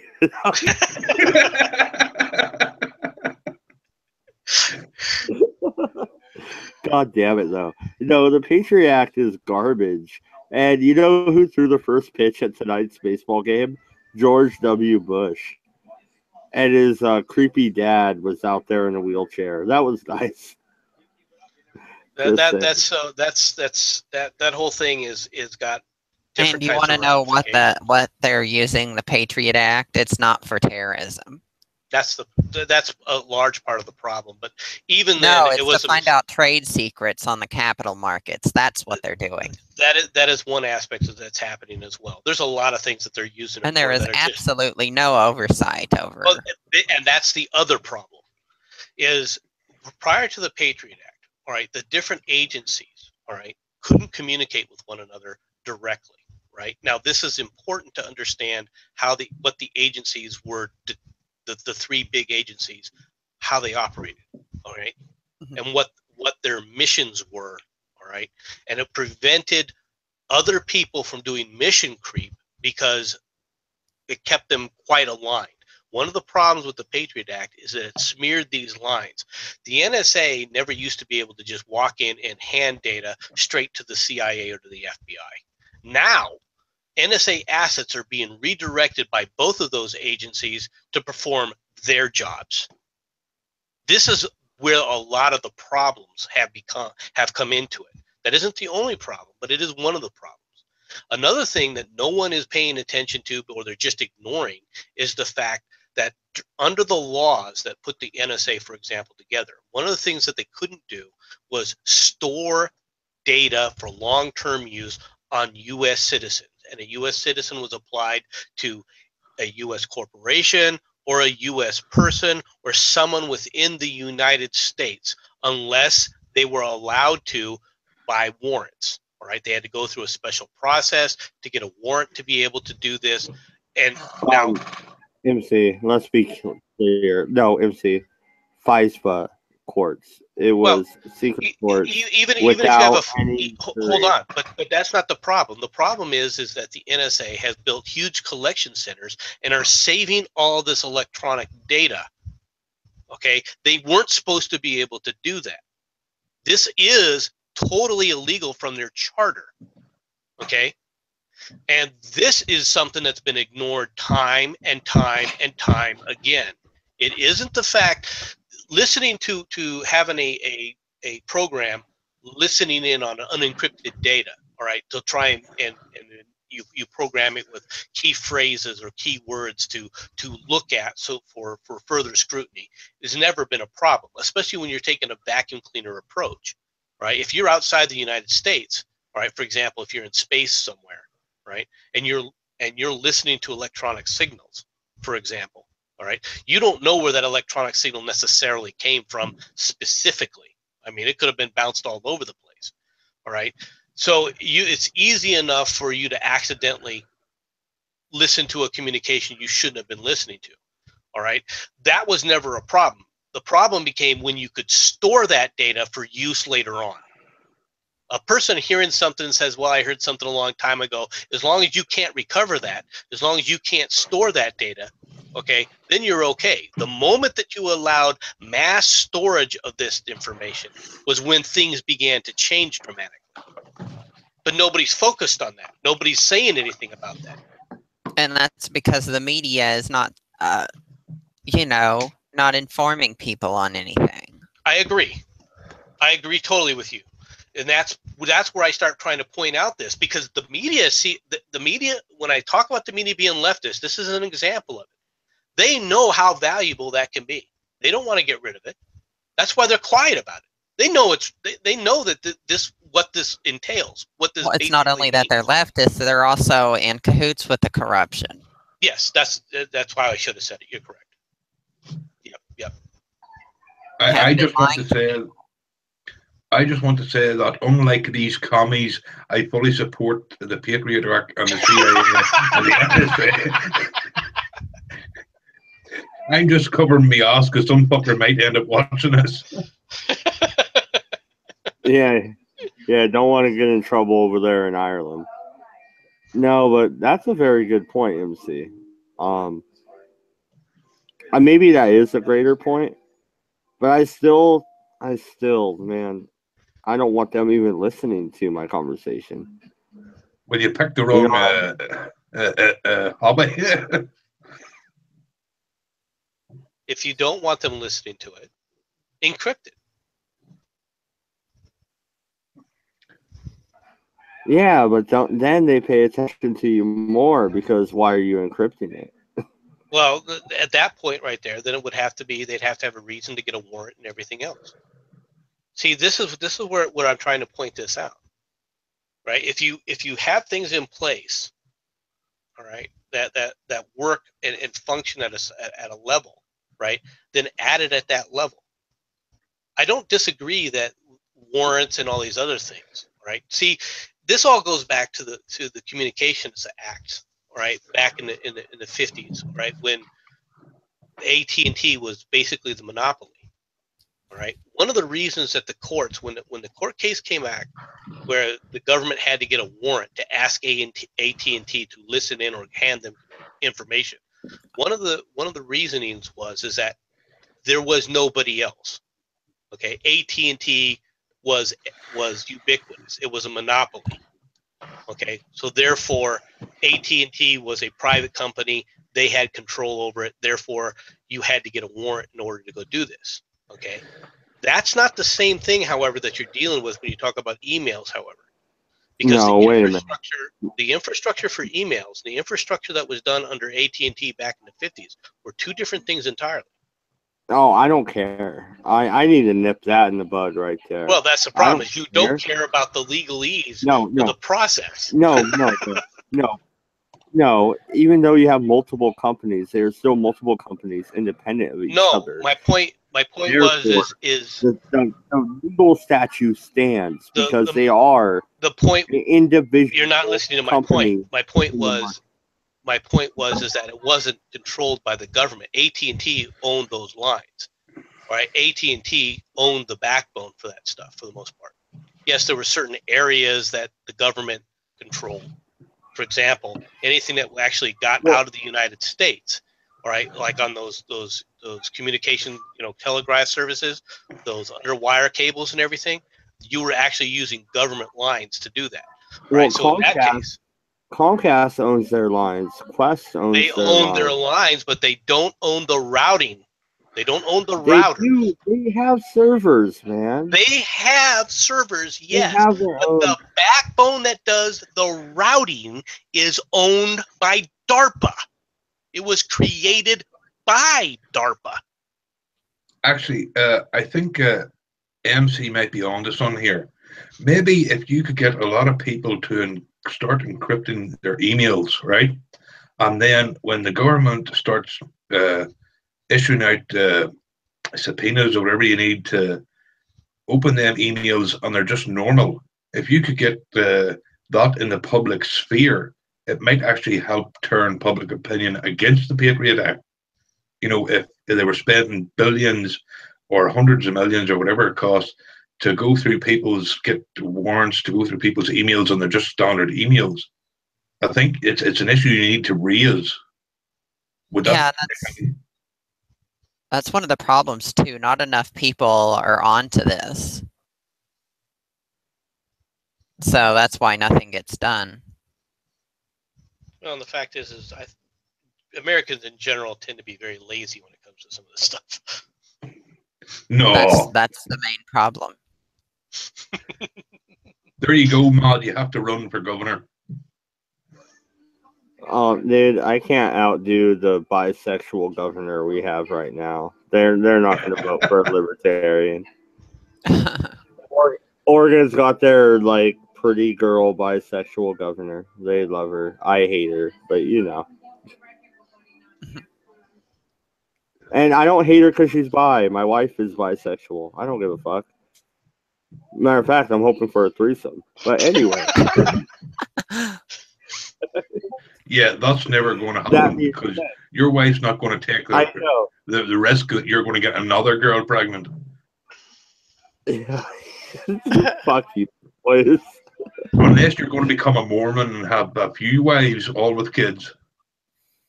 Oh, dude, I tried that angle. I tried that angle like 6 months ago. I'm like, come on, let's just convert. No, it wasn't.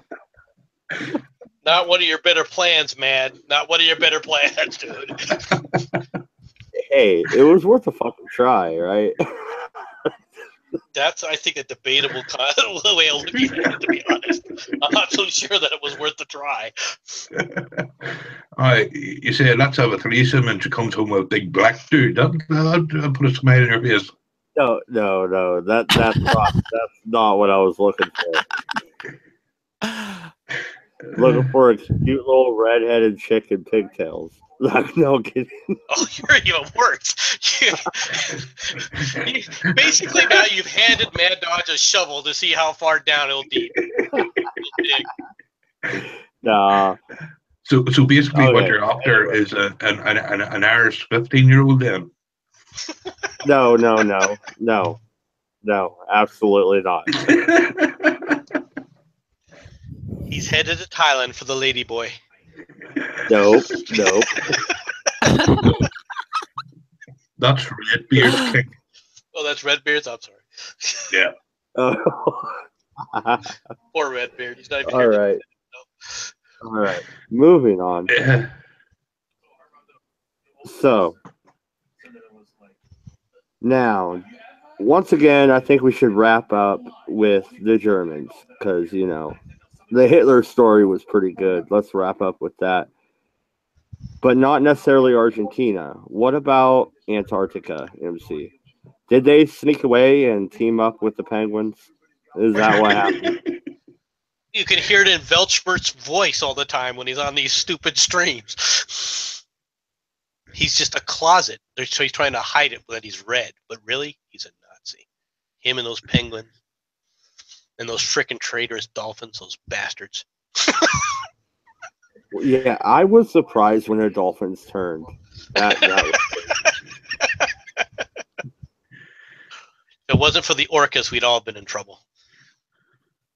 Yeah, we're lucky the orcas stayed with us. Okay, guys, time to share. I don't know what it is, but it's time to share. What do you want us to share? Oh, he wants You're to know talking about Nazi fucking penguins, you're on something. I can't remember where I came up with that, to be honest. We were on a stream one time when somehow the thing with Nazis came up, and I was. Well, like considering you used to put bombs and dolphins, maybe you were part of something that didn't exist that planned putting bombs on penguins. The idea was to wasn't putting bombs on dolphins. The idea was to use them to plant limpet mines on enemy ships. Yeah, no, and the real truth, voice, is that Hitler escaped to Antarctica, and he trained the penguins, and they are ready for the Penguin Reich. He did not escape to Antarctica. He escaped to the moon. He's on the moon base. He is communicating with the Antarctic penguins because we know the Earth is flat. Okay? So he had to get off the planet. So he found the little flat space up on the moon, the little circular disc that's up there. And that's where Hitler is actually hiding. We never really landed on the moon. You know about Capricorn 1.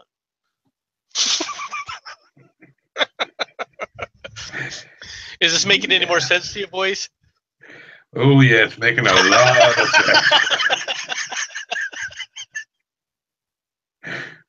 sense. MC, you couldn't give me the number for the local mental health facility in your area, could you? No, I'm not sure what that number is.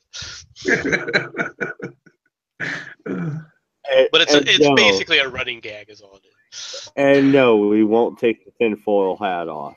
We like it. It's shiny. Oh dear.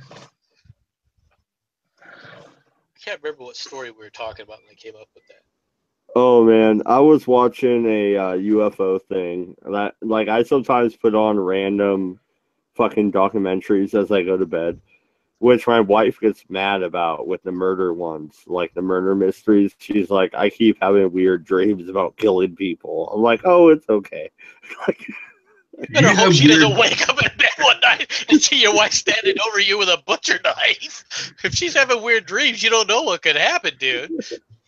I think I'd stay away from that shit. Oh, it's fine. She's all right. She was such a quiet girl. Yeah, that could be bad. No, but there's one about aliens. They were talking about a moon base and shit, and Antarctica fucking being in the hollow Earth. So I was like, well, that's interesting. You know, I heard about Atlantis, not Antarctica, but Atlantis being in the hollow Earth. I was like, I heard about it being, you know, off of the coast of Greece and maybe Africa and other places, but inside a hollow Earth. That's pretty weird. Did you Atlantis, guys according to the legends, was always supposed to be past the Pillars of Hercules, which means it was in the Atlantic somewhere. Well, yeah, and before we end it, did you hear about the Air Force pilot, or was he a Navy man? He went into the hollow Earth or some shit. Oh no, I haven't heard this one. You got this? You got a link to this? No, that's how it all started, right? Was that one guy? What the fuck was his name? I can Google it real quick if you guys fill up dead air for a minute. So now we're going down the hollow Earth theory. I would like to know. No, I would like to see how that gets developed. That's it's okay, MC. There's no penguins. Well, there's no hollow Earth because there's no globe. It's flat. Remember? There is a hollow Earth. It's like a ball bag underneath. Oh, is that what it is? Yes. It's the ball bag of the turtle. So basically we just dig down enough and we're in the lungs of the turtle, and then we have to like explore down there and all the little caverns as we go through the intestinal tract and stuff. Yeah. What happens when we pop out the frickin' anus? We float away. Do we float away or do we hit another turtle? Well, is it a turtle hand on a turtle on a turtle on a turtle all the way down? All right. Admiral Byrd. Do you know who Admiral Byrd is? Yes, I do know who Admiral Byrd is. Admiral Byrd was the one who went to the South Pole and planted the flag saying, yeah. This is the first South Pole expedition. So went into the hollow Earth, man. And he went into the hollow Earth. That's right. Link in the side chat right now. Hang on, I gotta look at this. Yeah. I'm sorry, so do I. I think we're all doing this. That's right. Admiral Byrd is the hollow Earth hero. Admiral Byrd, hollow Earth, and it's got a question mark. Yeah, this is starting off well. The first sentence starts off great. Oh, well, I didn't say it was true. I'm just saying. You know, if the flat Earth is true, then I got a shot with this, right? Well, and the Nautilus didn't actually go under the polar ice cap, so I take it. So the fact that it started on the East Coast and appeared on the West Coast. Well, no, we invaded Iraq because of the Stargate. Don't you forget it. Oh, the Stargate. Oh, okay. That's right. So after we captured the Stargate, we came back. We left. Is that what happened? That's right. Actually, that was a weapon of mass destruction right there. Actually, as I'm reading this, I don't think it was a hollow Earth. It sounds more like a portal to the future. Well, it's a magic portal to the future. Okay. I'm telling you, the Penguins would have stopped that a long time ago. No, the Penguins guard it. They're guarding it for the Nazi revolution to come. I just have to think, like, how many shovels did Admiral Byrd have to take to the North Pole to dig that deep? A ship for him and a ship for his shovels. No, there's a big old hole, dude. A hole. So you don't find the hollow Earth you fall into. And the polar satellites just never can find it. Well, they block it out, like Google Earth blocks it out, and then they paint it white. You know, right? Like, hey, come on! I'm trying to say this without laughing, you dick. Like, so, you know, NASA blots it out, and then, you know, also they have military around there. You know what amazes me is wait a minute, MC. They don't let people near the hole. All right, okay. You can't have the hole. Is that what your wife's saying after 6 kids? Stay away from the hole. Hey, now she better not be. My birthday's coming up. Okay. The thing that always amazes me is these places like NASA, right? They're so freaking incompetent that they paint on or they use glue for tiles that used to work, and because they now got to make it environmentally friendly, we put on glue that won't stick to the tiles, so we end up losing a shuttle with all the astronauts. They're so incompetent that they do this kind of stuff, yet they're 100% perfectly competent to make sure nobody sees a hole from a satellite going across the thing. No, that's because it's not them. It's the National Reconnaissance Agency, that new group that just got exposed a few years ago. Actually, yeah. I'm reading this bit here, and it's a bit like the Bible. Apparently, people can exist up to 800 years old. Well, shit, I'm going to the Hollow Earth, y'all. Yeah, Mad Dog Productions is broadcasting. The government doesn't grab it first. Yeah, Mod Dodge is 30 years old with 6 kids. Imagine how many he's going to have by the time he hits 800. Yeah, that's right. Didn't they do a movie on that? Wasn't that movie called Shangri-La? The world is a circle without a beginning, blah, blah, blah, blah, blah. No, I'm a rock that shit like Genghis Khan.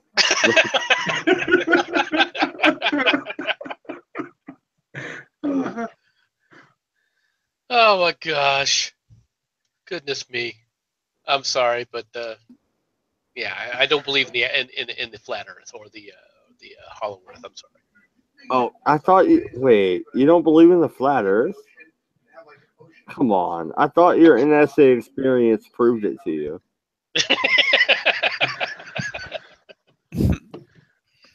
Actually, I've got this funny notion that MC's NSA experience comes down to sitting in front of a computer desk, sending emails. Reading emails. reading your emails, Mod. How do you think he knows you? Found your channel. I know, right? That's what I'm saying. You know, if you're reading all if you're reading all my emails, you should at least. You would have donate. a much better idea if you listen to some of the other comments that I have made about what I did. Yeah.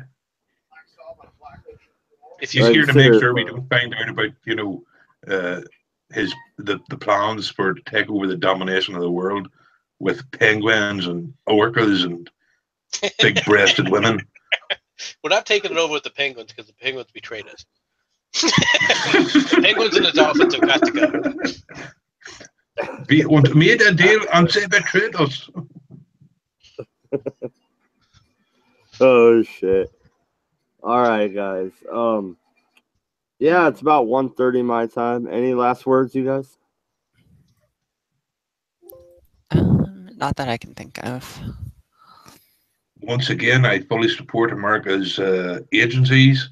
Thank you all for doing a good job.